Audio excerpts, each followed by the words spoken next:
কাছে দূরে যে যেখানে আছেন সবাইকে আমি স্বাগত জানাচ্ছি।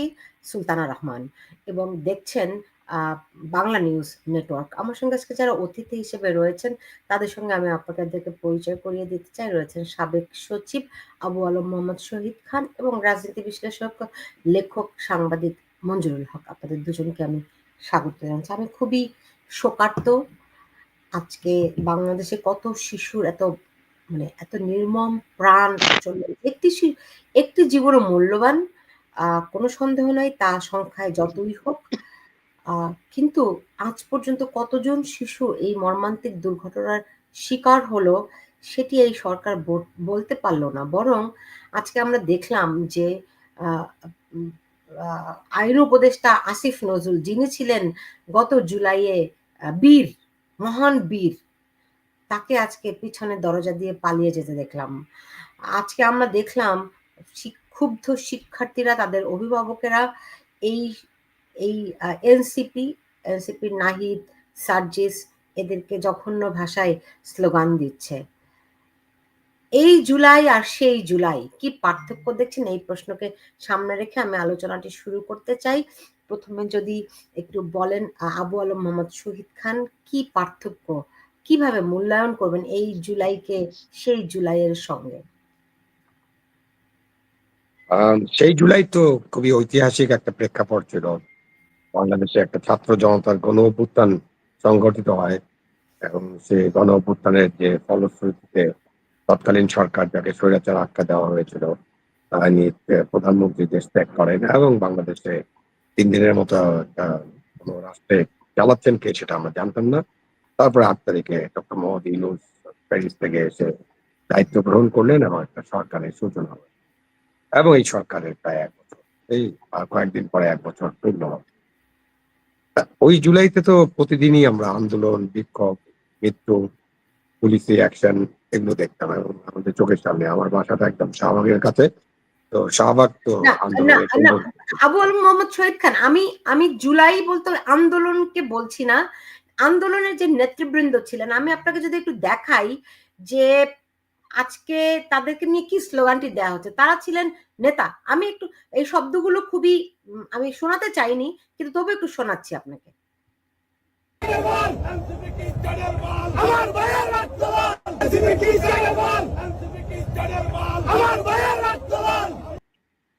এই দেখলেন একটা মানুষ এনসিপিকে নিয়ে এই স্লোগান দিচ্ছে। আমি আপনাকে আবার এই নেতৃবৃন্দ যারা মানুষের ভিতরে দ্রোহ দিয়েছিলেন গত জুলাইয়ে, তাদের বক্তব্যটা একটু শুনুন। চাই না। আর দ্বিতীয়ত হচ্ছে যে তথ্যের যে সংকট সেটা আসলে হয়েছে, এটার কারণে আসলে নানান গুজবের বিষয়টা আমরা দেখেছি। আসলে তো সরকারের জায়গা থেকে সরকারের কাছে যতটুকু তথ্য আছে এবং সেটা আসলে সত্য তথ্যটা সরকারের প্রকাশ করা উচিত, প্রচার করা উচিত, এবং শুধু প্রকাশ নয় প্রচারও করা উচিত সরকারের জায়গা থেকে। তো সেটা আমরা দেখতে পাচ্ছি। এবং আজকে 2 জন উপদেষ্টা সহ মাইলস্টোন কলেজে যাওয়া শিক্ষা উপদেষ্টা, যে যিনি রাতে এই ধরনের একটা দায়িত্ব জ্ঞানহীন আচরণ করলেন, তিনি জাতির সামনে ক্ষমা না চেয়ে আবার সেখানে স্পটে চলে গেলেন। এই যে আপনি শুনতে পেয়েছেন আবু আলম মোহাম্মদ শহীদ খান, একদিকে মানুষের প্রতিক্রিয়া আর একদিকে সেই নেতৃবৃন্দের প্রতিক্রিয়া দেখুন। আমি সেটাই বলছিলাম যে ওই জুলাইতে আমরা এই নেতৃবৃন্দকে অনেক পপুলার নেতৃবৃন্দ হিসাবে দেখেছি। তাদের নেতৃত্বে একটা বড় ধরনের ঐতিহাসিক পট পরিবর্তন হয়েছে বাংলাদেশে। কিন্তু এই যে সময়টা গড়ানোর মধ্য দিয়ে তাদের বিভিন্ন কার্যক্রম, বিভিন্ন কাজকর্ম তারা যেভাবে চলছেন, তাতে করে মানুষের মনে যে আস্থা, বিশ্বাস সৃষ্টি হয়েছিল, তাদের প্রতি যে প্রত্যাশা ছিল, সেই প্রত্যাশা অনেকাংশে ম্লান হয়ে যাচ্ছে। এটা আমি বুঝতে পারছি এবং ম্লান হয়ে যাওয়ার কারণে আজকে তো ইয়াতে কলেজে ওখানে 2 জন উপদেষ্টা প্রায় 9 ঘন্টা 9.5 ঘন্টা আটক ছিলেন। এরপরে সচিবালয়ে আজকে একদল ছাত্রছাত্রী ঢুকে গিয়েছিল। তাদের দাবি ছিল যে এত রাতের বেলা কি জন্য তাদের পরীক্ষাটা বাতিল করা হলো, এবং এটা তো যে পরীক্ষাটা বাতিল করা হয়েছে সেটা তো সরি, এই পরীক্ষা তো বাতিল করার সিদ্ধান্ত তো দিনের মধ্যেই নেওয়া যেত। এখন রাত 3টার সময় আপনি পরীক্ষা বাতিল করবেন এবং ফেসবুকে জানিয়ে দেবেন। এই যে ফেসবুক কেন্দ্রিক বা সোশ্যাল মিডিয়া কেন্দ্রিক সরকার পরিচালনা, এইটা আমরা দেখতে পাচ্ছি এবং এইটাতে 12টার পরেই বিশেষ বিশেষ লোকজন সক্রিয় হয়ে ওঠেন এবং তারা বিভিন্ন ধরনের বাণী দিতে থাকেন। কিছু কিছু তো ইনফ্লুয়েন্সার আছে আপনাদের মতো, যারা বহুদূর থেকে আমাদেরকে বাণী দেন। আপনাদের টাইমটা মিলে আপনি 12টার পরে হয়তো আপনাদের সুযোগ বেশি থাকে, সেজন্য তারাও সেটা করেন। এই সব মিলিয়ে বাংলাদেশের জনগণ যে আশা আকাঙ্ক্ষা নিয়ে একটা গণতান্ত্রিক মানবিক বাংলাদেশ গড়ে তোলার জন্য, বা একটা গণতান্ত্রিক বাংলাদেশ গড়ে তোলার জন্য, ভালো নির্বাচনের জন্য যে আন্দোলন করেছিল, যে আন্দোলনে অংশ নিয়েছিল এবং অনেক মানুষ নিজের জীবন বাজি রেখেছিল, আত্মাহুতি দিয়েছে। তো তার যে লক্ষ্য ছিল, উদ্দেশ্য ছিল, সেই লক্ষ্য উদ্দেশ্যের কাছাকাছি আমরা এখন নেই। জুলাই আন্দোলনের তখনকার নেতাদেরকে, মানে জি 2024-এর নেতাদেরকে যেতে দেখছি না, এবং সরকারকেও সেই লক্ষ্যে পূরণে কাজ করতে দেখছি না। এটা হলো তফাৎ, এবং এই তফাতের কারণে এখন তারাই, যারা এক সময় মবকে আশ্রয় দিয়েছেন, মবকে প্রেসার গ্রুপ বানিয়েছেন, বলেছেন, এবং মবতন্ত্র যাদের ভালো লাগছিল, এখন তারা নিজেরাই মবের শিকার হতে যাচ্ছেন এবং শিকার হচ্ছেন। জি, জি। আবু আল মোহাম্মদ শহীদ খান, আপনি আমার মনে হচ্ছে আপনার একটা কথার জবাব না দিলেই আমার তরফ থেকে নয়। আমার এই অনুষ্ঠানের মধ্য দিয়ে আমি বোধ করি আমি বাংলাদেশের মানুষের এক অংশের কথা আমি কিছুটা হলেও বলতে পারছি। যাদের এই মুহূর্তে বাংলাদেশের গণমাধ্যম থেকে নিশ্চিহ্ন করে দেওয়া হয়েছে, এবং প্রতিদিন আমি যে সমস্ত মেসেজ পাই, যে সমস্ত মানে বার্তা আমার ইনবক্সে বোঝাই হয়ে যায়, আমার মাঝে মধ্যে চোখে পানি চলে আসে, এবং আমার মনে হয় আমি সত্যি সত্যি একটা যুদ্ধের মধ্যেই আছি। এবং আমি খুবই গর্বিত। আমি কখনোই কোনো এমন কোনো মানে কথা, এমন কোনো বা তথ্য না, আমি বলবো গুজব রটাতে চাই না, বা গুজবের সামিল হতে চাই না, যা মানুষকে, আমার জাতিকে বিভ্রান্ত করে। আপনি দেখুন গতকাল থেকে কত রকমের কথা আপনারা শুনছেন। আমার কানে কি আসে না? আসে। কিন্তু আমি এখন পর্যন্ত একটি কথাও বলিনি যে এটি কি ঘটনা নাকি দুর্ঘটনা। মানে এটি কি দুর্ঘটনা নাকি এটি নিছক কোনো পরিকল্পনা। না, আমি এই স্পেকুলেশন এ যেতে চাই না এখন। কারণ এটি এই সময় নাই। যেই শিশুরা পুরো বাংলাদেশ কেন সারা পৃথিবীতে, বাংলাদেশিরা যেখানে আছে এই খবরটি যেন তারা আজ শোকার্ত।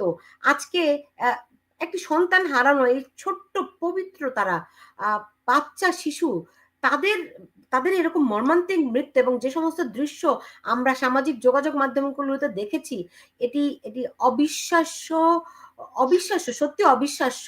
এবং জনাব জনাব মঞ্জুরুল হক যেভাবে করে আজকে এই নেতৃবৃন্দ তোপের মধ্যে পড়ছেন, আপনার কাছে কি মনে হয় এটি অসঙ্গত? ধন্যবাদ। আমি আসলে আবু আলম সাহেবের বক্তব্য শুনতে পাইনি, একটুও শুনতে পাইনি, যে কারণে এখন উনি কি বলেছেন আমি জানি না, ওই জন্য রিপিটিশন হয়ে যেতে পারে। জি যাই হোক, সঙ্গত তো অবশ্যই। জনগণ কখনো ভুল করে না, এটা হচ্ছে একটি কমন বিষয়। সাধারণ কখনো ভুল করে না। তো আজকে যে জনগণের যে অংশটি, আমরা শিক্ষার্থীদের বলি, আমরা শিক্ষার্থীদের যে অংশটি আজকে রাস্তায় নেমেছে, ঢাকার সমস্ত স্কুল কলেজের শিক্ষার্থীরা সবাই, প্রথমে নামার কথা ছিল যারা এইচএসসি পরীক্ষার্থী তারা, কিন্তু পরে দেখা গেল যে সমস্ত শিক্ষার্থীরা নেমেছে, সচিবালয় ঘেরাও করেছে। তো এইটি খুবই সঙ্গত যে তারা কয়েক মাস আগে দেখলো যে এই শিক্ষার্থীদেরকে নাম ভাঙিয়ে এদেরকে সাথে নিয়ে এক শ্রেণীর তথাকথিত শিক্ষার্থীরা রাষ্ট্র ক্ষমতায় চলে গেল, রাতারাতি কয়েকশো কোটি টাকার মালিক হয়ে গেল, তাদের জীবনযাত্রা বদলে গেল, তাদের গাড়ি বাড়ি বদলে গেল, তাদের চলাফেরা কথা বলা সবকিছু বদলে গেল। তারা একটি জনসভা করতে গেলে 7 থেকে 8 কোটি টাকা রাষ্ট্রীয় ব্যয়ে সেখানে বিভিন্ন বাহিনী যে প্রোটেকশন দিচ্ছে। যে কমিটিটা এখন পর্যন্ত আহ্বায়ক কমিটি, একটি পূর্ণাঙ্গ কমিটি কিন্তু না এনসিপি, সেই আহ্বায়ক কমিটিটাকে প্রোটেকশন দেওয়ার জন্য রাষ্ট্রের টাকা ব্যয় করে সেনাবাহিনী, সোয়াত, র্যাব, পুলিশ, বিজিবি, একাধিক বাহিনী গোপালগঞ্জে যে জনগণের উপরে হামলে পড়েছে। এবং চট্টগ্রামে যখন তারা সমাবেশ করতে গেছে, সেখানে সমাবেশের আগে নিরাপত্তা তল্লাশির নামে হোটেল থেকে শুরু করে প্রত্যেক বাড়ি বাড়ি, সারাউন্ডিং এরিয়ায় সমস্ত বাড়ি পর্যন্ত তারা চেক করেছে।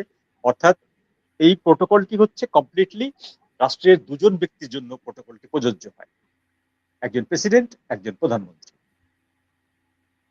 যে প্রোটোকল সেনাবাহিনী এবং নৌবাহিনী এবং অন্যান্য বাহিনী এই পার্টিটাকে দিচ্ছে, সেই প্রোটোকলটি শুধুমাত্র রাষ্ট্রের দুজন ব্যক্তির জন্য প্রযোজ্য, অথচ সেটি দিচ্ছে এমন একটি দলকে, যে দলটি এখন পর্যন্ত পূর্ণাঙ্গ কমিটি গঠন করতে পারেনি,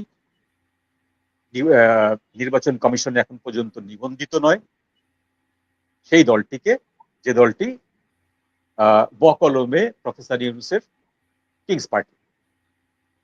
তো এই যে বৈষম্য বিরোধী কথা বলে আপনারা ক্ষমতায় গেলেন, যে বৈষম্য বিরোধী তকমা দিয়ে আপনারা জনগণকে মাঠে নামিয়ে ষড়যন্ত্রটাকে বাস্তবায়ন করলেন, সেই বৈষম্য বিরোধী সাথীরা যখন আজকে পথে নামলো, আপনারা তাদের পক্ষ নিলেন না, তাদের উপরে বিভিন্ন বাহিনী লেলিয়ে দিলেন, তাদের উপরে পুলিশ লেলিয়ে দিলেন, তারা গ্রেপ্তার হলেন, তারা মার খেলেন, তারা সেক্রেটারিয়েট ঘেরাও করে সেক্রেটারিয়েটের গেট ভেঙে ফেলতে গেলেন, সেখানে তাদেরকে পুলিশ পিটালো। তো এই ঘটনাগুলো তো কার্মা বলে, এগুলো হচ্ছে এক কথায় বললে হয় কার্মা, অর্থাৎ পরিণতি, বিশ্বাসঘাতকতার পরিণতি। আপনারা সরাসরি জনগণের সঙ্গে বিশ্বাসঘাতকতা করেছেন। আপনারা একটি নতুন ব্যবস্থা দেওয়ার নাম করেছেন, সবকিছু বদলানোর নাম করেছেন, কোনো কিছু আপনারা বদলাতে পারেননি, বরং দেশের অর্থনীতি, দেশের রাজনীতি, দেশের শিক্ষা, সংস্কৃতি সবকিছুকে আপনারা ধ্বংস করেছেন। ধ্বংস করে এখন এমন একটা জায়গায় এসে দেশটাকে দাঁড় করিয়েছেন, যেখানে এসে স্বাভাবিক সরকারের যে কর্মকাণ্ড, সেটিও কিন্তু জনগণের সামনে ফুটে উঠছে না বা প্রতিভাত হচ্ছে না।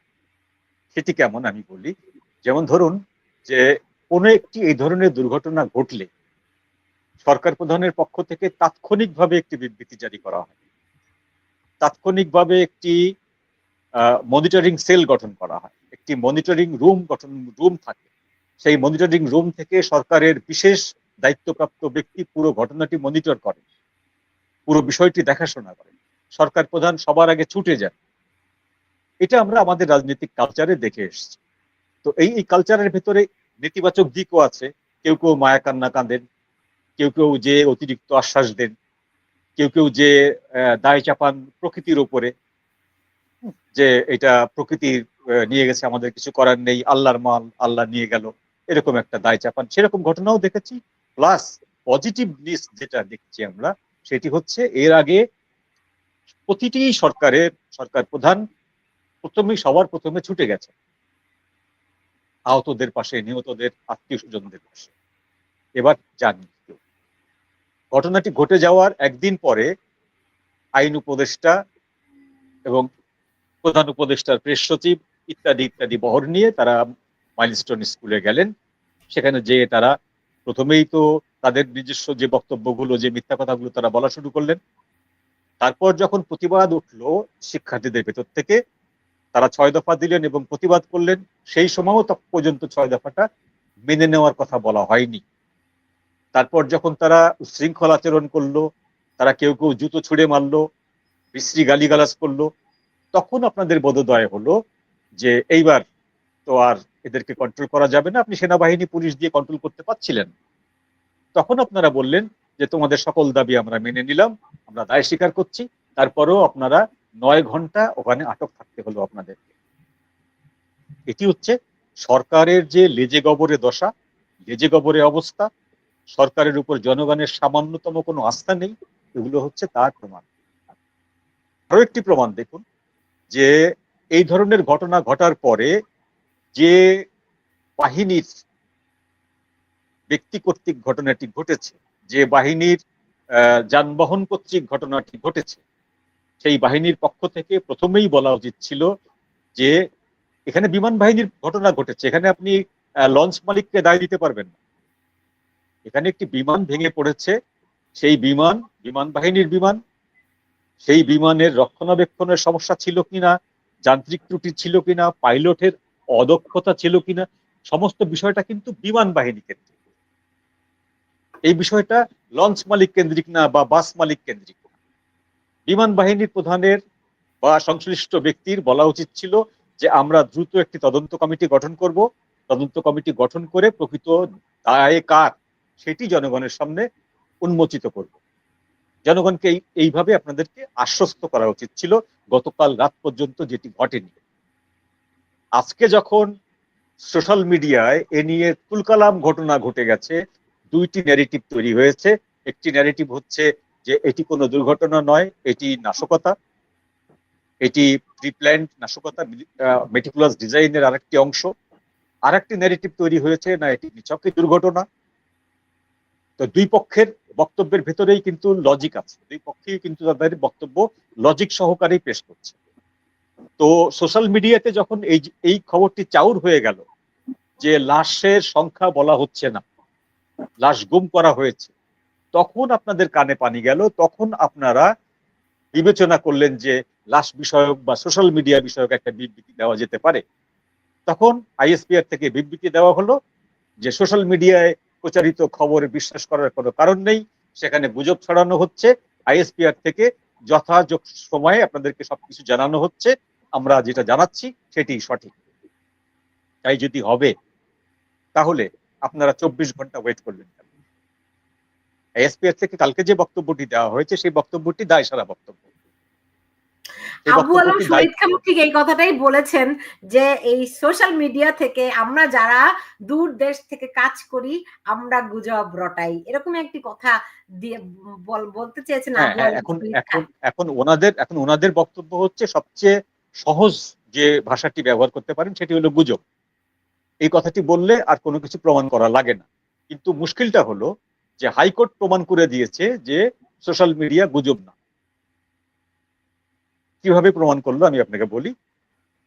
গত রাত থেকেই সোশ্যাল মিডিয়ায় শত শত মানুষের পোস্টে আমি দেখেছি, একাধিক মানুষের পোস্টে, যে কতগুলো আপনার প্রিকশন নেওয়ার কথা বলা হচ্ছে, যেগুলো হচ্ছে যে প্রতিটি স্কুলের প্রত্যেকটি শিক্ষার্থীর কার্ডের উপরে তার রক্তের গ্রুপ, তার বাবা মা উভয়ের ফোন নাম্বার, তার বাড়ির ঠিকানা ইত্যাদি মাস্ট থাকতে হবে, অবশ্যই থাকতে হবে।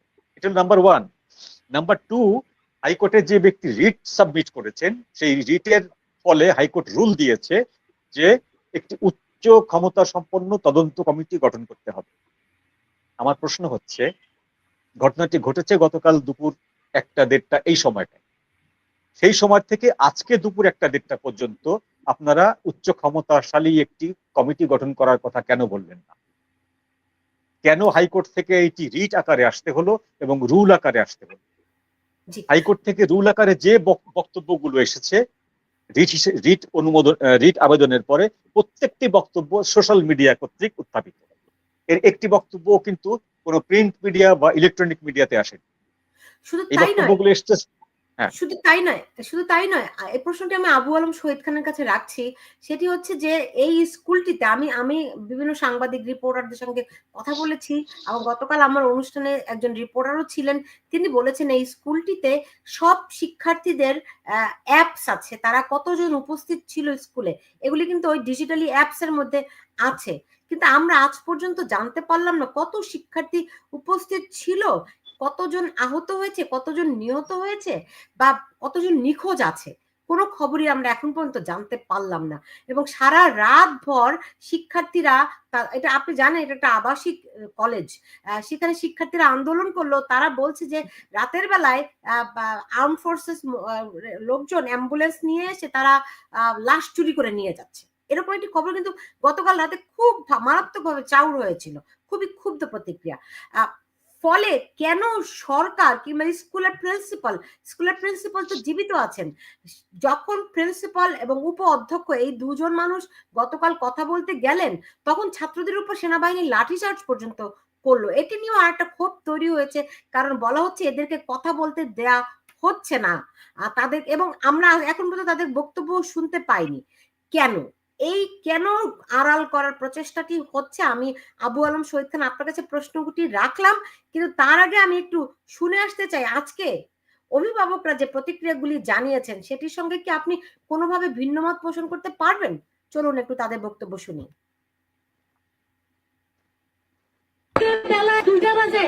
আপনি কালকে পর্যন্ত বিমানবাহী প্রধান কোথায়? ছাত্র বিবরণ করতে হবে নিঃশর্তভাবে। 24 ঘন্টার বেশি পার হয়ে গেল। এখন আইন উপদেষ্টা স্যার আপনি এখানে বললেন পরে বসবেন, হিসাব নিবেন এবং এটা তথ্য অনুযায়ী বিচার করবেন। স্যার বিমান বাহিনী তো ওনাকে এখানে চাই যে প্রত্যেকের মা এবং বাবা অভিভাবককে জবাব দিতে হবে। সেনাবাহিনী আমার সন্তানের গায়ে হাত তুলছে, শিক্ষকদের গায়ে হাত তুলছে। এটা কিসের কালকে যে বসবো? আপনার সাথে একলা কিসের বসা? এটা কোনো বসা নয়। খালিস্তানের ঘটনা খালিস্তানের মাঠে সমাধান হবে। এটা এটা আমাদের দাবি। কারণ আমরা গোপন বৈঠক করবো না।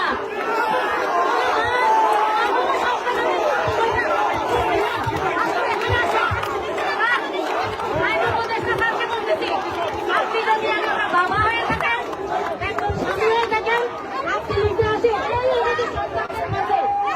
আজকে হিসাব দিয়ে যাবেন। কালকে আমাদের কিছু সন্তানদের লাশ প্লেনে করে তুলে নেওয়া হয়েছে, প্লেনে করে তুলে নেওয়া হয়েছে। এখন আমার প্রশ্নটা হইল, আমার সন্তানের দাবি অনেক, সাধ্যমে পূরণ করতে হবে নিঃশর্তভাবে। জীবন রাত্রিবেলা অ্যাম্বুলেন্স আছে সেটা। দ্বিতীয়ত হইল যার যে সন্তান হারাইছে মনে করছে হারাইছে, তার সম্পূর্ণ ক্ষতিপূরণ, মাইলস্টোনের সম্পূর্ণ ক্ষতিপূরণ। ইভেন কিভাবে এটা প্রয়োগ করা হবে, যারা আছে তাদের সঠিক ট্রিটমেন্ট সরকার বহন করবে। উন্নত ট্রিটমেন্টের ব্যবস্থা বিদেশে নিয়ে এটা করতে হবে, মাঠে এসে ঘোষণা দিতে হবে। আমরা এরকম ঘোষণাতে এখন বহু দেখছি স্যার, 24 থেকে স্যার বহু দেখছি স্যার, আর দেখতে চাই না। আমি একটা মা আর একটা মাকে নিয়ে কথা বলছি, একটা বাবাকে, আমার সন্তান অক্ষত আছে, আমি আবারও বলছি, আমি আমার আরেকটা সন্তান জানাইছি, আমার একটা বোন জানাইছে, আমার বান্ধবীদের সন্তান আছে, তাকে আমি কথা বলবো না, আমি কথা বলবো না। সুতরাং দেশের সঠিক মাঠে হবে। আবু আলম মোহাম্মদ শহীদ খান, কেন সন্তান হারানোর পরেও কেন তাদেরকে সমবেত হচ্ছে এই দাবি দাওয়াগুলোর জন্য? আপনি তাদের কোন দাবিটার সঙ্গে ভিন্ন মত পোষণ করবেন? আমি তো তাদের কোনো দাবির সাথে ভিন্ন মত পোষণ করার কোনো সুযোগ নেই। আমরা শুনলাম, আপনারা শুনেছেন, এবং এখানে সরকারের যে মিসম্যানেজমেন্ট সেটা তো পদে পদে ফুটে উঠেছে। তো সরকারের পক্ষ থেকে কি করবে? সরকারের পক্ষ থেকে যা যা করণীয় তাকে তো তা করতে হবে। তাদেরকে ওই জায়গাটার ম্যানেজমেন্ট করতে হবে, লাশগুলো উদ্ধার করতে হবে, এবং যারা আহত আছেন তাদের সুচিকিৎসার ব্যবস্থা করতে হবে। এটা হলো সরকারের কাজ এবং সরকারি সংস্থাগুলোর কাজ। তারা এই কাজটা করবেন এবং ভালোভাবে করবেন, মনোযোগ দিয়ে করবেন এবং আন্তরিকভাবে করবেন। সন্তানদের মানে কতজন মারা গেছে এই যে 24 ঘন্টা হয়ে গেছে, এখন আমরা জানি না। এখন তো আরো 8 ঘন্টা বা 10 ঘন্টা যুক্ত হয়ে গেল। আমরা এখনো কেন একটা প্রপার লিস্ট পাচ্ছি না? এটা তো অবশ্যই একটা যৌক্তিক দাবি, এবং এটা তো একটা স্কুল। এটা এমন নয় যে একটা বস্তিতে পড়েছে, সুতরাং আমাদেরকে খুঁজে বের করতে হবে এই বস্তিতে কোন ঘরে কে ছিল। স্কুলে যখন দুর্ঘটনাটা ঘটেছে এবং সেখানে যখন বিমানটা বিধ্বস্ত হয়েছে, তখন সেই স্কুলে তখন ছাত্ররা ছিল, ছাত্রছাত্রীরা, শিক্ষক এবং কর্মচারীরা ছিল। এবং স্কুলের এই স্কুলটার যতটুকু জানি আমি, এই স্কুলটাতে অ্যাটেন্ডেন্স নেওয়ার জন্য একটা অ্যাপস আছে এবং তাদের অ্যাটেন্ডেন্স নেওয়া যায়। এবং এই স্কুলের প্রতিটি ছাত্রের ঠিকানা আছে এবং তাদের ফোন নাম্বার আছে গার্জিয়ানের, যে ফোন নাম্বার দিয়ে গার্জিয়ানদের সাথে কথা বলা যায়। এখন এই স্কুলের যে মানে প্রধান শিক্ষক বা যারা স্কুলটা ম্যানেজ করেন, তারা তো এই কাজটা করো। সরকারের উচিত ছিল তাদেরকে বলা, তাদের মাধ্যমে জানা যে আপনার স্কুলে কতজন ছাত্র উপস্থিত ছিল, কারা কারা আছেন, কারা কারা নিখোঁজ, কোন কোন বাপ মায়ের সাথে, সব বাবা মার সাথে যোগাযোগ করা, যোগাযোগ করে তাদের তথ্য সংগ্রহ করা এবং এই তথ্যটা জনগণের সামনে তুলে ধরা। বাংলাদেশের প্রবলেমটা কি? বাংলাদেশের প্রবলেমটা হচ্ছে বাংলাদেশের মানুষজন সরকারকে বিশ্বাস করে না, আসলে কাউকে বিশ্বাস করে না। আপনি ধরেন যে ওই যে স্ট্যাম্পিড হয় যখন ঈদের সময় কাপড় বিতরণ করতে যায় অথবা গোস্ত বিতরণ করতে যায়, তখন হাজার হাজার বুভুক্ষ জনতা এক জায়গায় হয়, তখন স্ট্যাম্পিড হয়, তো কয়েকজন মারা গেল। সেখানেও কিন্তু ওই যে লাশ লুকিয়ে ফেলার একটা প্রবণতা আমরা দেখি। আমাদের অ্যাক্সিডেন্ট যখন হয় সেখানে বাস মালিক বা তারা যদি আগে পৌঁছেন, সেখানেও তারা এই কাজটা করেন। লঞ্চের মালিকরা একই কাজ করেন। মানে বাংলাদেশের কালচারে লাশ লুকিয়ে ফেলার একটা ব্যবস্থা বা এরকম একটা অভিযোগ আমরা সবসময় দেখেছি। সুতরাং এখানেও কিন্তু এই অভিযোগটা আসবে, কিন্তু এই অভিযোগটা ক্ষেত্রে আমাদের সুবিধা হলো যে এই স্কুলের কাছে যে তথ্য প্রমাণ আছে সেই তথ্য প্রমাণের ভিত্তিতে আগামী 2-1 দিনের মধ্যেই এটা জানা সম্ভব। এইটার সমাধানটা এই। এটার সমাধান এই না যে এখনই আমাকে আচ্ছা আবু আল সমস্ত শহীদ খান, জিনিস দিতে আপনি হবে। তো একজন বাবা, আপনি বলুন তো, যেই বাবার, যেই মায়ের সন্তানটির এখনো কোনো খোঁজ নাই, তার জন্য প্রতিটি সেকেন্ড, প্রতিটি মুহূর্ত কত মূল্যবান বলুন তো, সে কিভাবে দিনটি পার করছে? খুবই গুরুত্বপূর্ণ। এইজন্যই তো আমাদের তথ্যটা সংগ্রহ করতে হবে এবং সেই বাবা-মাকে তথ্যটা দিতে হবে এবং তাদের সাথে কথা বলতে হবে। আমাদের দেশে দেখেন সুলতানা, আমাদের দেশে তো আমাদের যে স্বাস্থ্য ব্যবস্থা, আমাদের যে রাজনৈতিক ব্যবস্থা বা আমাদের যে আমরা বলি না যে নতুন বন্দোবস্ত, আমাদের যে বন্দোবস্ত এখন আছে, এই বন্দোবস্তের ভিতর দিয়ে আমরা স্বচ্ছভাবে স্বচ্ছতার সাথে খুব একটা সরকারকে কাজ করতে দেখি না। যার কারণে সরকারের উপর অনেক সন্দেহ অবিশ্বাস না হয়। সরকারকে সরকার কাজ সেটা করতে ১ম এ দেখি না নাকি সরকার চায় না? কারণ আমি ১ম এ আপনাকে প্রশ্নটি রেখেছিলাম যে এই স্কুলের একটা অ্যাপস আছে। সেই অ্যাপস এর মাধ্যমে তারা জানতে পারে যে কতজন স্টুডেন্ট উপস্থিত আছে, কতজন নাই। এটা তো তারা কালকে সঙ্গে, সঙ্গে বের করার কথা ছিল। ইয়েস, এটা তো স্কুলের কাছেই আছে। এটা তো স্কুল কর্তৃপক্ষ বের করতে পারেন। এখন আপনাকে স্কুল কর্তৃপক্ষের সাথে কথা বলতে হবে যে না, না, তাদেরকে না, বের না, না করতে না আপনি পারা হয়েছে না কিনা। স্কুল কর্তৃপক্ষ প যখন কথা বলতে গেছে তখন তাদেরকে থামিয়ে দেওয়া হয়েছে। এই অভিযোগটি তো করা হচ্ছে। হ্যাঁ, আমি আমি অনেক অভিযোগ, পাল্টা অভিযোগ থাকবে। কিন্তু দিন শেষে কথা হলো যে আমরা প্রত্যেকটা ছাত্র, ছাত্রী, শিক্ষক, কর্মচারী প্রত্যেকের আমরা চাই, তথ্য চাই, তাই না? আমাদের দাবিটা কি? আপনাকে তথ্যটা দিতে হবে এবং যত দ্রুত পারেন তথ্যটা দিবেন। সেই ক্ষেত্রে সরকারকে অবশ্যই ব্যবস্থা নিতে হবে। সরকারই এই কাজটা করবেন স্কুল কর্তৃপক্ষের সাথে বসে। এখন সরকার স্কুল কর্তৃপক্ষের সাথে কথা বলতে চান নাই। তাদেরকে দূরে সরিয়ে দিয়েছেন। তারপরে সেখানে আবার লাঠিচার্জ হয়েছে ছাত্রদের উপর, শিক্ষকদের উপরে। এগুলো তো তার পরের ঘটনা। এবং এইসব ঘটনা ঘটিয়ে সরকার তো নিজেই একটা বিপদে আছে। মানে সরকার যদি মনে করে যে বিপদে আছে, তাহলে মনে করতে পারে। সরকারের থাকবেন আপনি, আপনি জনগণের প্রতি সহনশীল হবেন না। আপনি একটা ঘটনার পরে স্বচ্ছতার ভিত্তিতে সেই ঘটনার মূল্যায়ন করবেন না। আপনি কোন তথ্য দেবেন না। কতজন মারা গেছে, কতজন আহত আছে এবং আপনি তাদের ব্যাপারে কি ব্যবস্থা নিচ্ছেন সেগুলো প্রকাশ করবেন না। আর আপনি এই যে মিটিং করতে যাবেন, এখানে মিটিং করবেন, সেখানে মিটিং করবেন। এটা তো কোনো পলিসি না। এইজন্য সরকারের যে দায়িত্ব, সেই দায়িত্ব বর্তমান সরকার, অন্তর্বর্তীকালীন সরকার পালনে ব্যর্থ হয়েছে। তাদের কাছে এখনো সুযোগ আছে, ব্যর্থ হয়েছে। কারণ তারা রাতের বেলা রাত ৩টার সময় কেন এইচএসসি পরীক্ষা বাতিল করে বলেন? আপনি যখন সিদ্ধান্ত হলো যে আপনি কালকে শোক দিবস পালন করবেন, যখন ওখানে তো নিশ্চয়ই আলোচনা হয়েছে। ওই আলোচনার মধ্যেই তো এই সিদ্ধান্ত তো হয়ে যাওয়া উচিত ছিল যে কালকের পরীক্ষাটা বন্ধ থাকবে। আপনি পরীক্ষা বন্ধ করে দিলেন, করলেন না? আপনি রাত ৩টায় ৩:৩০টায় একটা ফেসবুক পোস্টিং দিলেন এবং এই সরকারের তো আরেকটা মজার জিনিস আছে। এই সরকারের অনেক উপদেষ্টা, অনেকেই রাতের পরে মানে গভীর রাতে তাদের বিভিন্ন ধরনের পোস্টিং দেয়। সেটা ফেসবুকে হইতে পারে, টুইটারে হতে পারে, সোশ্যাল মিডিয়াতে হতে পারে, স্ট্যাটাস হতে পারে, তারা এইসব করে। এটা তো একটা মানে নতুন ধরনের ব্যবস্থা দেখছি। এটাই কি নতুন বাংলাদেশ? এটা জিজ্ঞাসা করতে হবে তাদেরকে। আমরা তো সবকিছু চাই দিনের আলোতে, যখন সরকারি অফিস আদালত খোলা থাকে, তো যখন মানুষজন কাজ করে, তখন আপনি এই সব জিনিস পুরো কাজ করবেন। কিন্তু আপনি সেটা করছেন না। জি, মঞ্জুরুল হক, তাহলে এই নতুন বাংলাদেশের এই অভ্যুত্থানের সরকারের ভবিষ্যৎটা কি? ভবিষ্যৎ বলার সময় এখনো আসেনি। ভবিষ্যৎ আমরা বলার কেউ না। তবে যেটা হচ্ছে যে আহ, সরকার লেজে গোবরে অবস্থায় সরকার পরিচালনা করছে এবং বাংলাদেশের ইতিহাসে এত বিপরীতার্থক, এত হিপোক্রেসি এবং এত মিথ্যা কথা বলে এবং এত কথা বলে আবার সেই কথা ঘুরানো, এত সিদ্ধান্তহীনতা এবং এত অজনপ্রিয় সরকার বাংলাদেশের ইতিহাসে কখনো আসেনি। বাংলাদেশের ইতিহাসে এর আগেও ৩বার তত্ত্বাবধায়ক সরকার এসছে ৩ মাস করে, তারাও কেউ এত অজনপ্রিয় ছিল না। 1/11-এর সময় যে সামরিক বাহিনী সমর্থিত সরকার এসছিল, তারাও এতটা অজনপ্রিয় ছিল না। বাট এই সরকার যতটা আপনি দেখেন অজনপ্রিয়, আজকে আসিফ নজরুল এবং শফিকুল আলমকে যেভাবে করে পালিয়ে যেতে হলো ৮ ঘন্টা অবরুদ্ধ থাকার পরে। তো এই সরকারের কাছে মানে তাদের এত অব্যবস্থাপনা, এত দুর্বলতার কারণটা কি? অথচ তারাই ছিল আইন। তাদের মুখের কথাই ছিল আইন। এই অবস্থায় হ্যাঁ, যাওয়ার কারণটা কি? সেটা তো আমি আগেই বললাম যে দুর্ঘটনা ঘটার পরে আপনি কার জন্য ওয়েট করবেন?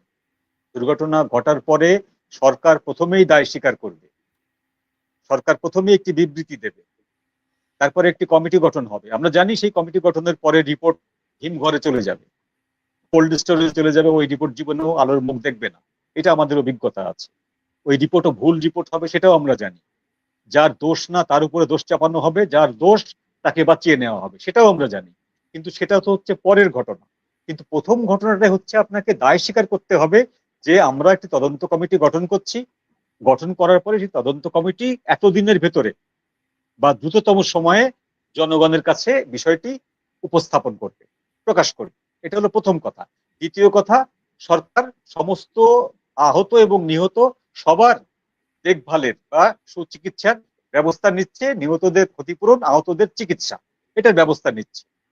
এইটার ভিতরে সরকারের যে বিবৃতি, সেই বিবৃতি ছিল দায়সারা, আইএসপিআর এর বিবৃতি ছিল দায়সারা।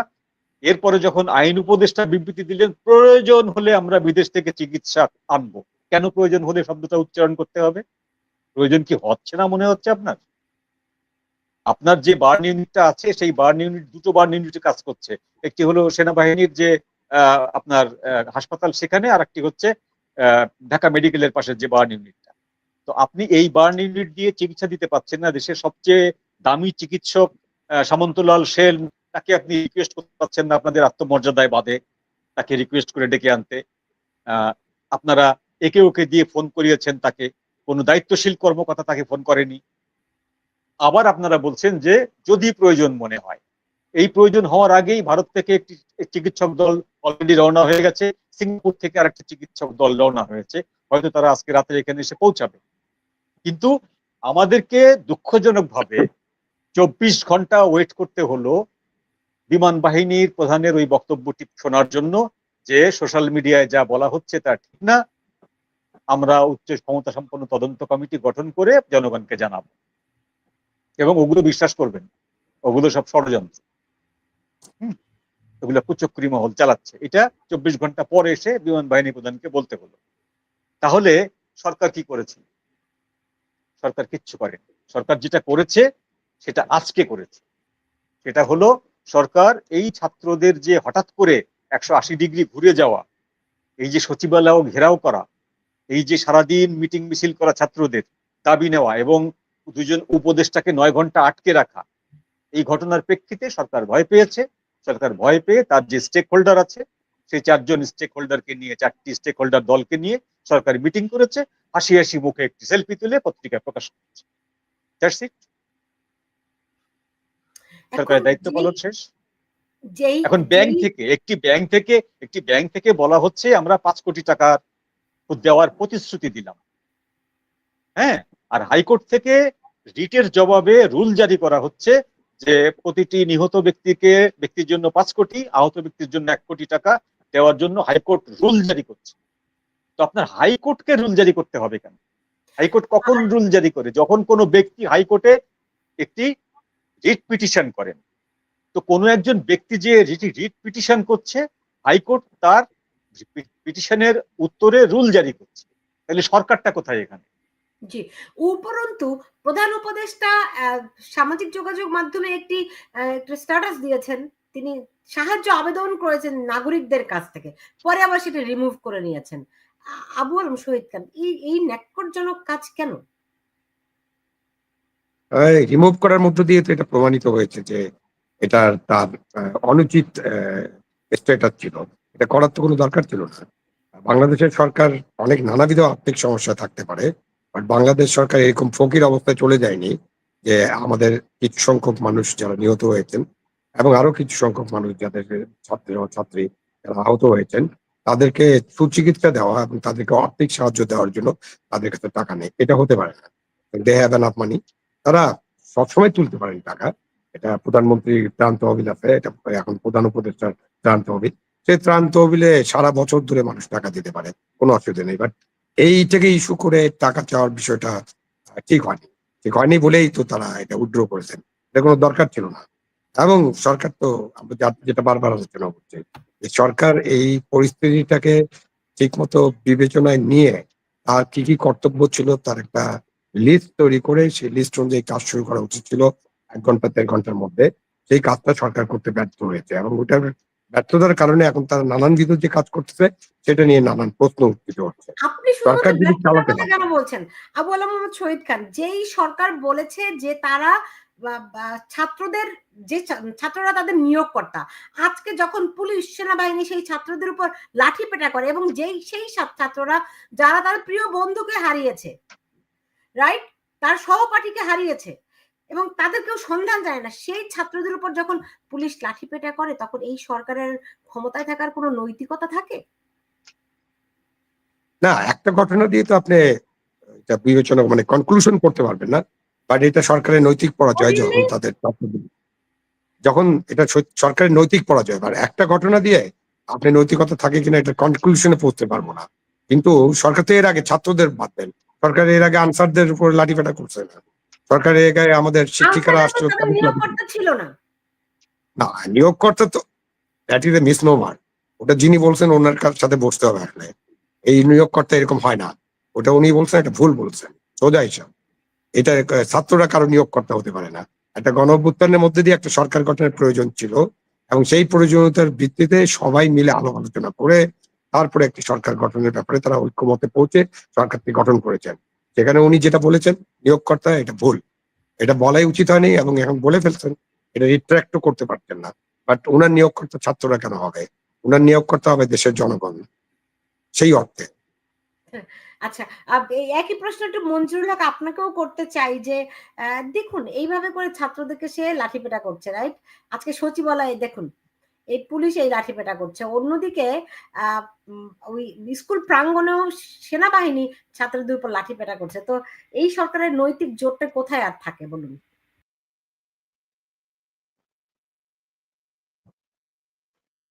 যে লাঠিপিটা যেটা করছে এটি হলো জি। সরকারের রেগুলেশন অফ ওয়ার্ক। এটি সরকারের নিত্য নৈমিত্তিক কাজ।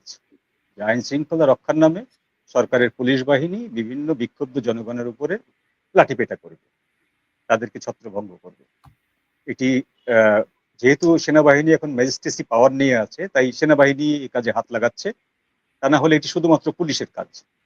তো এই কাজটি আপনাকে সরকার চালাতে গেলে করতে হবে, এর কোনো ব্যত্যয় ঘটবে না, আপনাকে করতেই হবে। কিন্তু আপনি যে আগ বেড়ে বলেছিলেন যে তারা আমার নিয়োগকর্তা এবং আমাদের দেশে শুধু না সারা পৃথিবীতেই সমস্ত রাজনীতি বা রাষ্ট্র পরিচালনার ভার এই তরুণদের হাতে ছেড়ে দেওয়া উচিত। তো এই কথাটি বলার সময় তার স্মরণে ছিল না যে তার বয়স তখন 85 বছর, তিনি আগে নিজে ছেড়ে দিয়ে একটি নজির স্থাপন করতে পারতেন। এই যে দেখো তোমরা আমাকে নিয়োগ দিলে, কিন্তু আমি তোমাদের হাতে দায়িত্ব দিয়ে আমি দায়িত্ব থেকে অব্যাহতি নিলাম, যে তরুণরাই এগিয়ে আসুক। এটি ছিল হচ্ছে একটি নজির স্থাপন করা, তা তিনি করেননি। তিনি বসে আছেন, তার সমবয়সী আরো 20-22 জন উপদেষ্টা বসে আছেন, দুজন ছাত্রকে নিয়ে তিনি কুমিরের ছানার মতন প্রদর্শন করছেন যে তারুণ্যকে আমরা সামনে নিয়ে এসেছি, তারুণ্যরাই হচ্ছে আগামী দিনের ভবিষ্যৎ, এরাই আগামী দিনে দেশ চালাবে। এইসব ধাপ্পাবাজি কথা দিয়ে জনগণের একটা অংশকে আপনি কিছুদিনের জন্য প্রভাবিত করতে পারেন, কিছু দিনের জন্য প্রলুব্ধ করতে পারেন, বেশি দিনের জন্য এটা পারা যাবে না। সেই কিছুদিনের সময়সীমাটা পার হয়ে গেছে, এখন জনগণ প্রতিবাদ করছে।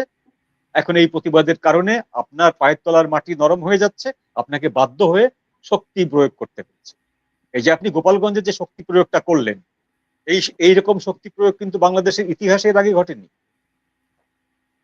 যে একটি রাজনৈতিক দলই নেই, সেই দলের কোনো কর্মী নেই, সেই দলের সমর্থক আছে, সেই সমর্থকরা তাদের প্রাণ দিয়ে ওই সমাধিকের ক্ষেত্রটা বাঁচাতে চাইছে। সেজন্য আপনার এই দলটি যখন উচ্ছৃঙ্খল কথাবার্তা বলেছে তখন তাড়া করেছে তাদেরকে। সেই তাড়া করার অপরাধে আপনি বাড়ি বাড়ি যে পাক হানাদার বাহিনীর মতন মহিলাদের সাথে অসদাচরণ করতে পারেন না, পুরুষ শূন্য করে দিতে পারেন না একটি জেলাকে। এবং যে শব্দগুলো এসছে, শব্দগুলো অপমানজনক বাঙালি জাতির জন্য। একজন মহিলাকে জিজ্ঞেস করা হয়েছে যে আপনার স্বামী কই, তিনি বলছেন স্বামী বাসায় নেই। তো তার উত্তরে বলা হয়েছে স্বামী না থাকলে এতগুলো বাচ্চা আসলো কোত্থেকে। কি জঘন্য একটা উক্তি, আপনি চিন্তা করুন, কত বড় অশ্লীল এবং কত বড় অমানবিক একটা উক্তি। যারা এই ধরনের, আমি এই ধরনের কাজগুলো সরকারকে এখন আরো বেশি করতে হবে। সরকার আগামীতে আরো বেশি এই ধরনের নিপীড়নমূলক কাজ তাকে করতে হবে টিকে থাকতে গেলে। এখন তো মনে হচ্ছে জনসমর্থনের জায়গাটি শেষ। সেনাবাহিনী এবং এনসিপি একটা পরিপূরক, মুদ্রার এপিটোপিট হয়ে গেছে। মানে অনেকেই অভিযোগ করছেন যে সেনাবাহিনী হচ্ছে গিয়ে এনসিপির সামরিক শাখা, রাইট? অথবা সেনাবাহিনীর রাজনৈতিক শাখা হচ্ছে গিয়ে এনসিপি, এরকম অভিযোগ অনেকেই করছেন, যেভাবে করে তারা ব্যস্ত এদেরকে পাহারা দেওয়ার জন্য। অন্যদিকে এইখানে এই দুর্ঘটনায় তাদের কোনো ইনভলভমেন্টই আমরা দেখলাম না। এই বাহিনী একটা সুশৃঙ্খল বাহিনী, অথচ আমরা দেখলাম পোড়া, সমস্ত শরীর পুড়ে গেছে, একটি ছেলে হেঁটে হেঁটে তার একটা যানবাহন খুঁজছে। এইটিকে মানে এটা সেনাবাহিনী খুব কাছে তাদের তত্ত্বাবধানে হওয়ার কথা ছিল। এই পরিস্থিতি কেন? সেনাবাহিনী কি শুধুমাত্র এনসিপি কে রক্ষা করার দায়িত্ব তাদের? আবু আলম মোহাম্মদ শহীদ খান। প্রথম উত্তর হচ্ছে না, এনসিপি কে রক্ষা করার দায়িত্ব সেনাবাহিনীকে কেউ দেয়নি, এটা বাংলাদেশের জাতীয় সেনাবাহিনী। সুতরাং গোটা জাতিকে, গোটা দেশ রক্ষা করার দায়িত্ব তাদের। ও সুতরাং তাহলে তারা শুধু এনসিপি কে রক্ষা তাদের এপিসি নিয়োগ করছে এনসিপি কে রক্ষার জন্য, তারা তাদের ডগ স্কোয়াড নিয়োগ করছে এনসিপি কে রক্ষার জন্য, রাইট? তারা তো তাদের সর্বশক্তি নিয়োগ করছে তাদের রক্ষার জন্য। সেনাবাহিনী যে নিয়োগ করেছে, সেনাবাহিনী চার্জে কে আছে? সেনাবাহিনী প্রধান কার অধীনে কাজ করতেছেন? আমার বাংলাদেশের আমাদের ডিফেন্স মিনিস্টার বা ডিফেন্স অ্যাডভাইজার কে? খলিলুর সুতরাং রহমান। এগুলোর প্রশ্ন তো না, ডিফেন্স অ্যাডভাইজার ও প্রধান উপদেষ্টা, কিন্তু আমি শুনেছি এখানে প্রধান ডুয়াল উপদেষ্টা। রোল হচ্ছে। এখন প্রধান উপদেষ্টা খলিলুর রহমান, ইয়েস, ওইটা তো আরেকটাই বিষয়, কিন্তু প্রধান উপদেষ্টার নির্দেশ ছাড়া তো সেনাবাহিনী এই কাজে নামতে পারে না। সুতরাং এটার জবাব তো প্রধান উপদেষ্টাকে দিতে হবে। এই নির্দেশটা কি আমরা প্রধান উপদেষ্টার কাছ থেকে পেয়েছি, নাকি নিরাপত্তা উপদেষ্টা খলিলুর রহমানের কাছ থেকে এসেছে, নাকি সেটা আমি জানি না, ওয়াকারুজ্জামান সেটা দিয়েছেন? আমি জানি না, তিনজনের একজন তো দিয়েছেন, কে এসে? আমি আমি আমি জানি না, বাট এটা তো প্রধান উপদেষ্টার কাছ থেকে পাওয়ার কথা। আপনি যদি সেনাবাহিনীকে কোথাও মোতায়েন করতে চান, সেনাবাহিনীকে ব্যবহার করতে চান এবং বল প্রয়োগের জন্য ব্যবহার করতে চান, এটা খুব ইম্পর্টেন্ট। আপনি বল প্রয়োগের জন্য ব্যবহার করবেন না, এটাই হলো আপনার ওয়াদা ছিল। এখন আমরা কখন 3 আগস্ট আমরা কি শুনেছি ডিক্লারেশন, যে সেনাবাহিনী প্রধান বলেছেন যে আর তাদের সেনা সদস্যরা কোথাও কোনো গুলি করবে না, এটা ছিল তার ডিক্লারেশন। এরপরে যখন সরকার গঠন হয় তখন ডক্টর ইউনূস কি বলেছেন, আমরা কোনো মারণঘাতী অস্ত্র ব্যবহার করতে দেব না কাউকে, এটা তো ডিক্লারেশন। তারপরে আপনি গোপালগঞ্জে চুজ অ্যান্ড পিক সিস্টেমে গোপালগঞ্জের যে বল প্রয়োগের ঘটনাগুলো ঘটছে, এটা অবশ্যই আলোচনা করতে হবে এবং এটা তো নিন্দা করতে হবে, এবং এই আলোচনাটা আরো অনেক দূর যাবে। আপনার এখন যেটা দেখা যাচ্ছে, সেখানে আমাদের যে রাষ্ট্রীয় বাহিনীগুলো আছে, সেনা, পুলিশ, বিজিবি, নৌবাহিনী, যেটাই আপনি মোতায়েন করেন, এদের প্রত্যেকের পিক এন্ড চুজ করে তারা চেষ্টা করছেন, যেটা আপনার কথায় আমি বুঝতে পারছি এবং আমি নিজেও বুঝতে পারছি। এনসিপির ব্যাপারে তাদের কোনো পিক এন্ড চুজ নেই, তাদেরকে রক্ষা করতে হবে। অন্যদের ব্যাপারে তাদেরকে বল প্রয়োগ করতে হবে, এটা ছাত্র হোক, শিক্ষিকা হোক, মাদ্রাসা শিক্ষক হোক, আনসার হোক, সাধারণ মানুষ হোক, এখানে আপনি বল প্রয়োগ করবেন। তো তাদের কাছে এই পিক এন্ড চুজ যে পদ্ধতি, এই পদ্ধতিতে তারা গ্রহণ করতে পারেন না, এটা জনবিরোধী পদক্ষেপ। এই জনবিরোধী পদক্ষেপের জবাব আমাদের প্রধান উপদেষ্টাকে দিতে হবে। আমি সেনাবাহিনী প্রধানকে জিজ্ঞাসা করবো না। প্রধান উপদেষ্টা যেহেতু দেশে আছেন, প্রধান উপদেষ্টা যেহেতু ডিফেন্স উপদেষ্টা, সুতরাং প্রধান উপদেষ্টাই এই কার্যক্রমগুলোকে মনিটর করার কথা, বা তার সাথে কথা বলে কার্যক্রমগুলো করার কথা, অথবা তার জানার কথা। উনি এমন হতে পারে উনি জানেন না, একটা হতে পারে একটা দুর্ঘটনার মতো ঘটনা ঘটতে পারে। যেমন এই যে দুর্ঘটনা ঘটলো একটা স্কুলের পরে সেনা বিমান বাহিনীর ট্রেনিং বিমান বিধ্বস্ত হলো, এটা একটা দুর্ঘটনা, এটা আগে থেকে আপনার জানা সম্ভব না। বাট আপনি অনেক কিছু আগে থেকে জানবেন বা সঙ্গে সঙ্গে জানতে পারেন, বা 1 ঘন্টা আধা ঘন্টা পরে জানতে পারেন, কারণ দেশটা তো এখন খুবই কমিউনিকেশনটা খুবই উন্নত। আপনি সোশ্যাল মিডিয়ার মাধ্যমেও জেনে যেতে পারেন, এবং আপনাদের তো সরকারের তো অনেক চোখ কান আছে। তো এটা জানার পরে আপনি তো নির্দেশনা দিবেন, সেই নির্দেশনা কি হচ্ছে সেটা আমরা বুঝতে পারছি না, যার কারণে এটা। দেখুন, একটা হচ্ছে গিয়ে সত্য আমি বলতে পারিনি, এখন উদ্ঘাটিত করতে পারিনি, তাই আমি বলতে পারছি না, এইটা একটা দিক। আর একটা হচ্ছে আপনি মিথ্যাচার করছেন, সরকার মিথ্যাচার করছে, এই আইএসপিআর মিথ্যাচার করছে। কেন বলছি আমি আপনাকে, দেখুন তারা বললো কি যে এই যে ফ্লাইট লেফটেন্যান্ট কি নাম, ইমরান, যে তৌকির, ফ্লাইট লেফটেন্যান্ট তৌকির বললো কি মারা গেছে, মারা যাওয়ার আগে সে সর্বোচ্চ ভাবে একটা স্কুলের বাইরে গিয়ে ল্যান্ডিং করার চেষ্টা করেছে। অথচ আমরা কি দেখছি, সে ইজেক্ট করেছে, সে প্যারাশুট থেকে বের হওয়ার চেষ্টা করেছে, রাইট? তাহলে কি তারা স্ববিরোধী ভূমিকা নিল না? তারা এই মিথ্যাচারটি কেন করলো? এটা আমাদের দেশের সরকারের বিভিন্ন সংস্কার, এটা একটা বড় সমস্যা। আমরা জনগণকে অন্ধকারের মধ্যে রাখতে চাই, অথবা জনগণের কাছে এমন বার্তা পৌঁছাতে চাই যাতে একজনকে হিরো বানানো যায়, এবং সেটার মধ্য দিয়ে আমরা যে ড্যামেজ হয়েছে, আপনার সরকারের ড্যামেজ যেটা হয়েছে, সেটাকে ড্যামেজ কন্ট্রোল করতে চাই। তাদের আরো পরে বিবৃতি দিতে পারতেন, এবং আইএসপিআর এর এই বিবৃতি দেওয়ার কথা না, এটা বিমান বাহিনীর পক্ষ থেকে আসলে আরো ভালো হতো। কারণ এটা বিমান বাহিনীর বিষয়, এবং এটা ইনকোয়ারিটা করা উচিত ছিল। ইনকোয়ারির পরে আপনি পূর্ণাঙ্গ বিবৃতি দিতে পারতেন। তা আমরা তো, আমাদের দেশটাই তো এরকম, আমরা এক একজন ধুমধাম একটা মন্তব্য করে ফেলবো। আমরা একটার মধ্যে কনস্পিরেসি আবিষ্কার করবো, আরেকটার মধ্যে আরেকটা কিছু আবিষ্কার করবো।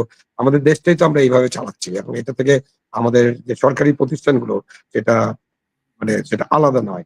তারাও একই জিনিস করার চেষ্টা করেন। তখন একটা কথাবার্তা বলে দিলেন যাতে তাকে হিরো বানানো যায়। পরে যে এটা বের হয়ে আসবে, পরে মানুষজন জানতে পারবে, সেটা হয়তো তারা তখন চিন্তা করেনি। তাদের এটা করা উচিত হয়নি। তাদের এখন ক্ষমা প্রার্থনা করা উচিত যে তারা ভুল তথ্যের উপর এটা বলেছিলেন। তাদের কাছে এটা মনে হয়েছিল তখন, হইতে পারে, মনে হইতে পারে। এখন তো তারা তো এখন তারা তো ফ্লাইট রেকর্ডার পাওয়ার আগে কেন কোনো কথা বলবেন? এক্সাক্টলি আমাদের তো দরকার ফ্লাইট রেকর্ডারটা, আমাদের এখন ব্লাক তো বক্সটা ব্ল্যাক বক্স দরকার। পাওয়া যায়নি। না, তো তাইলে আপনি তো এই ব্ল্যাক বক্স পাওয়ার পরে না আপনি তথ্য হাজির করবেন। আপনি এই যে হঠাৎ জোর করে তথ্য দিতে হবে, এবং এমন তথ্য দিতে হবে যাতে মনে হয় যে সরকার অনেক ভালো, ভালো কাজ করতেছে। তথ্য দিতে যেয়ে আমরা বিপদ ডেকে আনি। এটা ঠিক না। এটা সরকারকে বুঝতে হবে। এই সরকার তো আর দলীয় সরকার না। এটা দলীয় সরকারের আমলে বা আরো আগে অনেক আমলে আমরা তখন বলতাম যে প্রেস নোট নামে একটা জিনিস চালু ছিল। তখন মিডিয়া এত স্ট্রং ছিল না। তখন প্রেস নোটের ভাষা কিন্তু সবসময় এক। যেমনভাবে র‍্যাব যখন কাউকে বিচার বহির্ভূত হত্যা করত, তখন কিন্তু ভাষা এক ছিল। খালি স্থান পরিবর্তন, ম্যাপ পরিবর্তন, নাম পরিবর্তন, জায়গা পরিবর্তন। আমরা তো ওই আবর্তের মধ্যেই আছি। আমরা তো চেঞ্জ হইনি। চেঞ্জ হওয়ার চেষ্টা করছি কিনা আমি জানি না। বাট আমাদের চেঞ্জ হতে হবে। জি, জি, জনাব মঞ্জুরুল হক, যে এই পরিবর্তনের কথা বলেই তো এই সরকার এলো, এত প্রাণ গেল। এখন সেই এনসিপি কে আমরা যদি দেখি যে তারা তারা সেনাবাহিনী এবং তারা একই বাহিনীতে পরিণত হয়েছে। এর মধ্য দিয়ে কি সেই পরিবর্তনের যারা আশা দেখিয়েছিল তাদের মৃত্যু হলো কিনা? মানে কিংস পার্টির একটা অপমৃত্যু হয়ে গেল কিনা? এটা এখনই বলা সম্ভব না, তবে পরিবর্তনের যে কথাগুলো বলা হয় সেগুলো যে প্রথম থেকেই ধাপ্পাবাজি, এটা বোঝার জন্য রকেট সায়েন্স পড়া লাগে না। এটা যে কোনো সাধারণ নাগরিকই জানে যে পরিবর্তন যারা করতে পারে সেই মাপের মানুষ এরা না, এবং এরা কোনোদিন পরিবর্তনের কথা চিন্তা করেনি। আপনি 40 বছরের রেকর্ডটা আনুন না প্রফেসর ইউনূসের। গত 40 বছরের রেকর্ড যদি আপনি টান দিয়ে আনেন, সেখানে কি দেখবেন? বাংলাদেশে কতগুলো ডিজাস্টার ঘটেছে গত 40 বছরে। কোন ডিজাস্টারে উনি 5টি টাকা ব্যয় করেছেন? ওনার তো কোটি কোটি টাকা আছে, করেননি। এই যে ওনার সাথে যে আদিলুর রহমান যারা আছেন, এই যে এনজিও বা গ্রুপ, যে গ্রুপগুলো আছেন, মানুষের কাছ থেকে চড়া সুদে এই সুদ আদায় করা, চড়া হারে, উচ্চ হারে, এটা ছাড়া সমাজের আর কোন কাজটা করেছে? তো এদের কাছ থেকে ও পরিবর্তন যদি কেউ, এদের কাছ না, না, থেকে না, না, না, পরিবর্তন না, আসা। না, না, মঞ্জুরুল হক, আপনাকে একটু উল্লেখ করতেই হবে। আপনি দেখুন, গোপালগঞ্জে যা ঘটে গেছে, এটা একটা নারকীয় ঘটনা ঘটে গেছে। এখনো ঘটছে সেখানে। সেখানে আপনার উপদেষ্টা সৈয়দা রেজওয়ানা হাসান গেলেন গোপালগঞ্জে। সেখানে গিয়ে তিনি এই এনসিপির মঞ্চের কি ক্ষতি হয়েছিল সেটি দেখে আসলেন, রাইট? অথচ ঘরে, ঘরে গিয়ে তাদের সেখানে বর্বরতা চালানো হচ্ছে, সেটির কোনো শুনুন, খোঁজই এখন নিলেন না। এগুলো এগুলো এগুলো আমরা ডিসক্লোজ করি না সাধারণত। আমাদের আহ, সাংবাদিকদের কিছু বিধিনিষেধ থাকে যে ব্যক্তিগত অনেক তথ্য, ব্যক্তিগত বিষয়ে আমরা ডিসক্লোজ করি না। তো যে কারণে ধরুন এখন রেজওয়ানা ম্যাডামকে যদি আমরা তার অতিথি চেয়ার টানা শুরু করি, সেটা মোটেও সুখকর হবে না। সে আলোচনাটা মোটেও সুখকর না, এবং সবগুলো কিন্তু প্রমাণ আছে। সবগুলো কিন্তু বাংলাদেশের একাধিক মিডিয়া ব্যক্তিত্বের কাছে সেগুলোর দলিল দস্তাবেজ আছে, প্রমাণ আছে। তো তারপরেও কিন্তু কেউ সেটা প্রকাশ করছে না। আমি ওই জিনিসগুলো বাদ দিচ্ছি। আমি বলছি যে তারা একটা পরিবর্তন করে দেবে।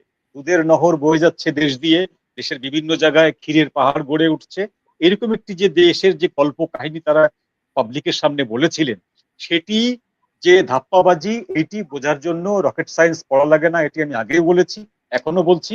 সেটি তারা বুঝেছিলেন যারা তাদের সমর্থক, তারা মনে করেছিলেন, এবং তারা সেইটিকে সমস্বরে আবু আলম দ্বিগুণ মোহাম্মদ শহীদ খান তো তাদের দ্বিগুণ সমর্থক। আপনি কি দ্বিগুণ বুঝতে উৎসাহে যেটা প্রচার আপনি কি এখনো করেছিলেন। বুঝতে পারছেন এটা একটা ধাপ্পাবাজি ছিল? কোনটা? এই যে পুরো এটা তো আন্দোলনের যেটি যেটি মঞ্জুরুল হক বলছেন।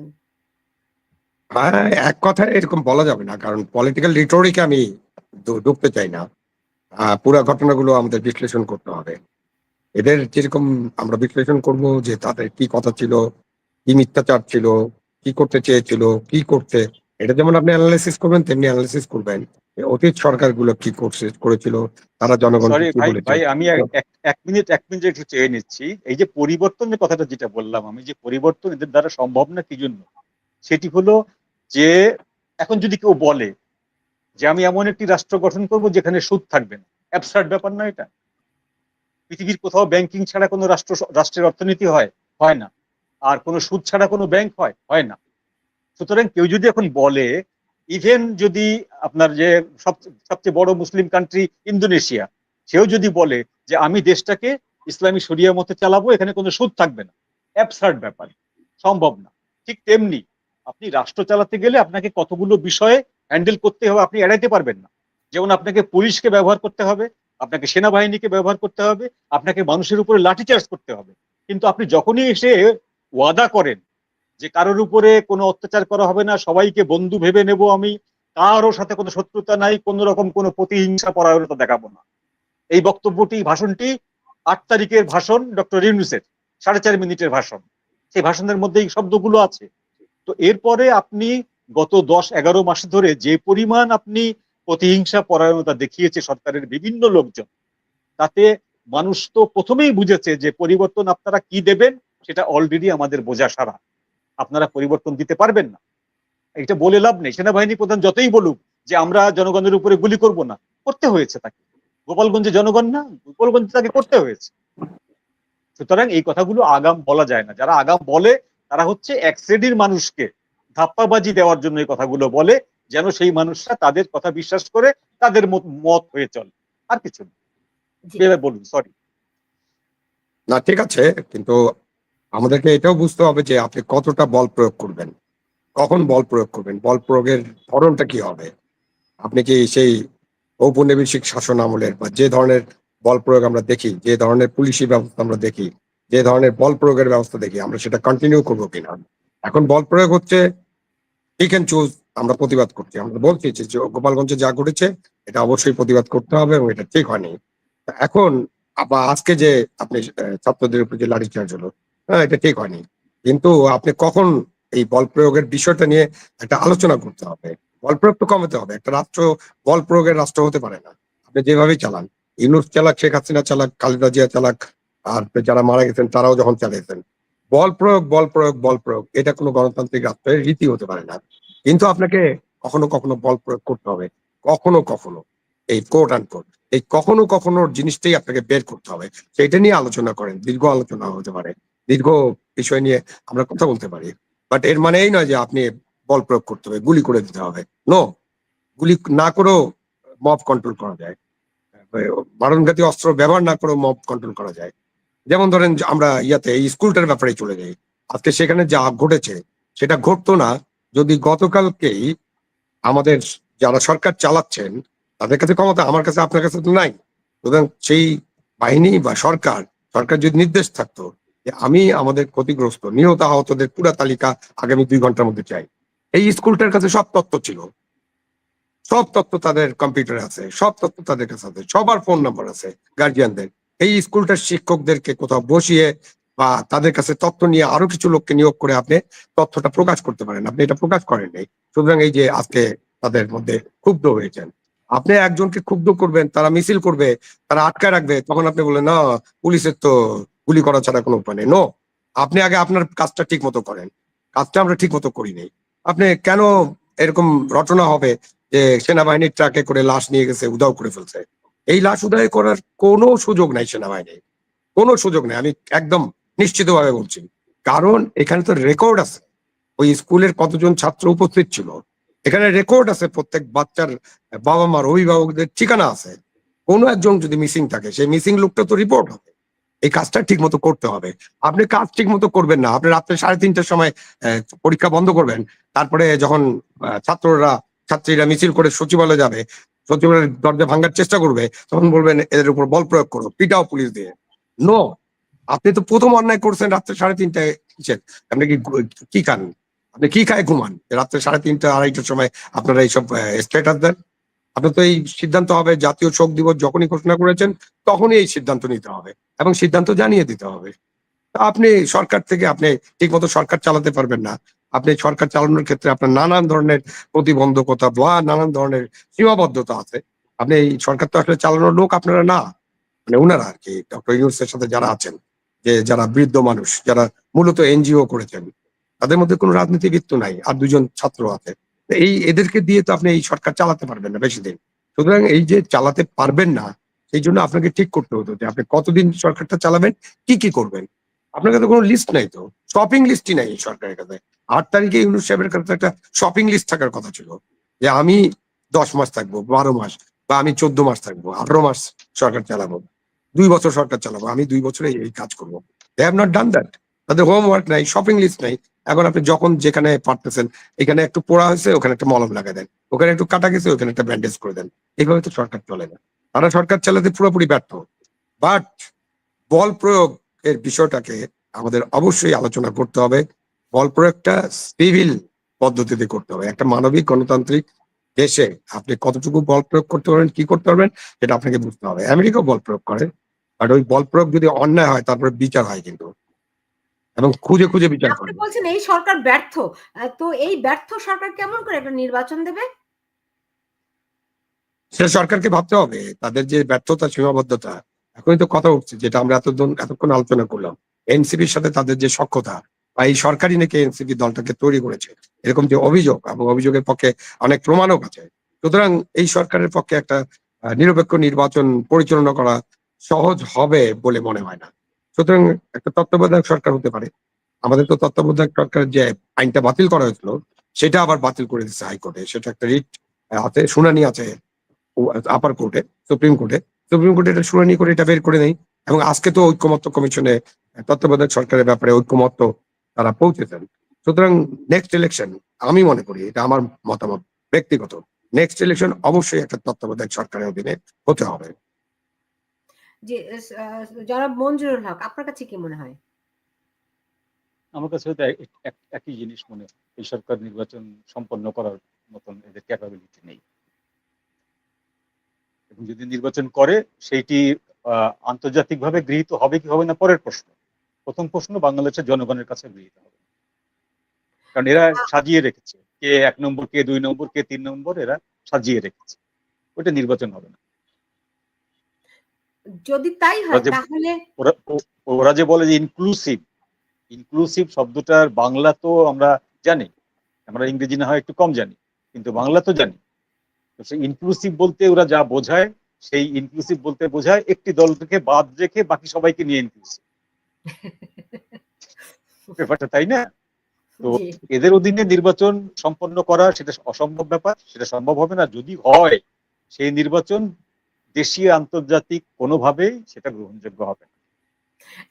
ইনক্লুসিভ বলতে শুধু যে একটি দল বাদ তা কিন্তু নয়। আজকে দেখুন প্রধান উপদেষ্টা 4টি দলকে নিয়ে বৈঠক করেছেন। উদ্ভূত যে এখন বর্তমান যে পরিস্থিতি, বিএনপি, এনসিপি, জামাত ইসলামী এবং ইসলামিক আন্দোলন, এই 4টি দলকে নিয়ে তারা বৈঠক করেছে। বাম দলগুলো কোথায়? সিপিবি না, তাদের স্টেক হোল্ডার এরা, রাইট। সো বাম দলগুলো তো হচ্ছে ম্যাচের খোসা, কাঠি শেষ হয়ে গেছে, ম্যাচের বাক্স কোনো কাজে লাগে না, ফেলে দিয়েছে। যে আবু আলা মোহাম্মদ শহীদ খান, আপনার কাছে কি মনে হয় কেন? না, এটা ইউনূস সাহেব ঠিক করেন নাই, এটাকে বলতে হবে। কারণ উনি যখন সর্বদলীয় বৈঠক ডাকবেন, ভারতেও তো এরকম বৈঠক ডাকা হয়, এবং কয়েকদিন আগে ভারতে সর্বদলীয় বৈঠক শেষ হয়েছে, বাট তারা প্রকাশ করেননি তারা কি কি আলোচনা করেছেন। এখানে একটা ব্যান্ড আছে তাদের সকল সদস্যের উপরে, যে তারা কেউ কিছু বলতে পারবে না, তো আমরা জানি না। বাট সর্বদলীয় বৈঠক যদি হয় তখন সেখানে সব দলকেই ডাকা উচিত ছিল। বাট ইউনূস সাহেব হয়তো ভোটের অঙ্ক দেখে ডেকেছেন। এখন আওয়ামী লীগ যেহেতু নাই মাঠে, এখন বিএনপির কাছে বেশি ভোট আছে বা জামাতের কাছে ভোট আছে, তো আর হলো ইসলামী দলগুলোর কাছে ভোট আছে, তাদেরকে ডেকেছেন। আর এনসিপি তো উনার বাচ্চা, কোলের বাচ্চা, তাদেরকে তো অবশ্যই ডাকবেন। তো